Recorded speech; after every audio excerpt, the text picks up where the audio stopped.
here, and we flew around. So I thought we had another good practice and today. So take any questions. Steven Montez, what are the points of emphasis with him this camp?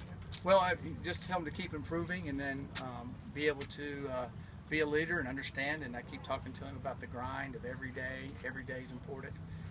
You know, when you're the backup, you kind of come out and go, and sometimes you might not notice you're as intense as you should be. You have to be intense every day, and you should be intense every day as a backup, but that's just kind of the way it is sometimes. But I thought last fall camp he really improved on that, and you know, he's playing well out there now. I think it's easier for the other guys to rally behind him after some of what he showed last season. Well, I think they have confidence. They know he can do the job. So now he's just got to go do it every day. And I tell you, Sam Neuer and Tyler Lytle and Casey Marksberry are all throwing it well and moving well. And they've all gone up another notch too. So that's been pleasing to see with everybody. How optimistic are you in your offensive line this year? 3 5-year seniors. No, this is like I said. I've said it a few times. This is the best offensive line we've had since I've been here. And the reason I say that, we've got depth. We've got young guys behind it that have played some. I feel good about our offensive line, and they're more athletic. They're a lot, you know, 2 or 3 of them are bigger and stronger than they have been, and so I feel very, very good about our offensive line for this season. Franklin was a guy who played well for you in the spring, made some strides there.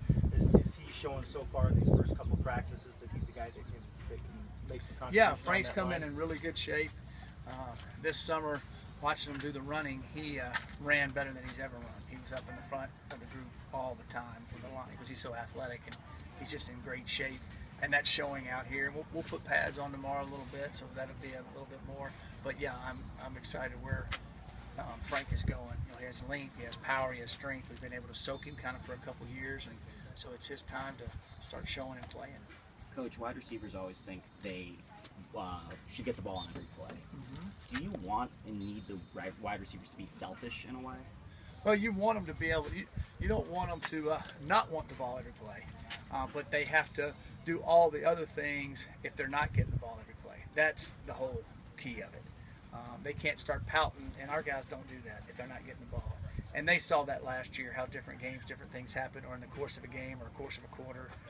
So I think they understand that now, and they understand all the little things that can make a big difference for us winning and losing. How much can a group of players, specifically a position like wide receivers, lead a team when you have that culture there?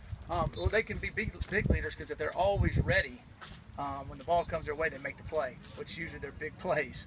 So that's where they have to be mentally tough, that they can't hang their head. If I hadn't got the ball for 2 quarters and all of a sudden it comes my way and I'm not ready, I'm not mentally ready, they got to stay into it.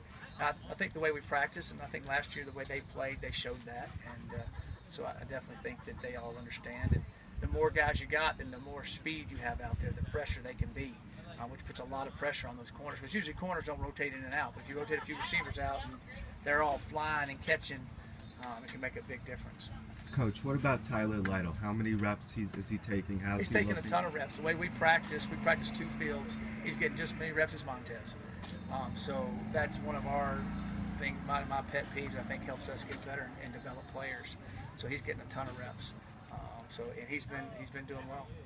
One of the biggest spots on this team is backup running back, Michael Atkins and Bo Bishop. What have you seen out of those 2 guys early?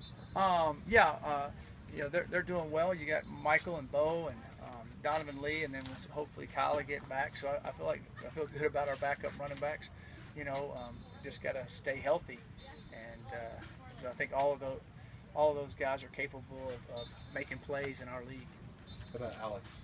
Where does he fit in that mix? Alex Fontenot? Alex Fontenot, if all those guys stay healthy, we'll redshirt Alex Fontenot. I mean, I think that's pretty obvious.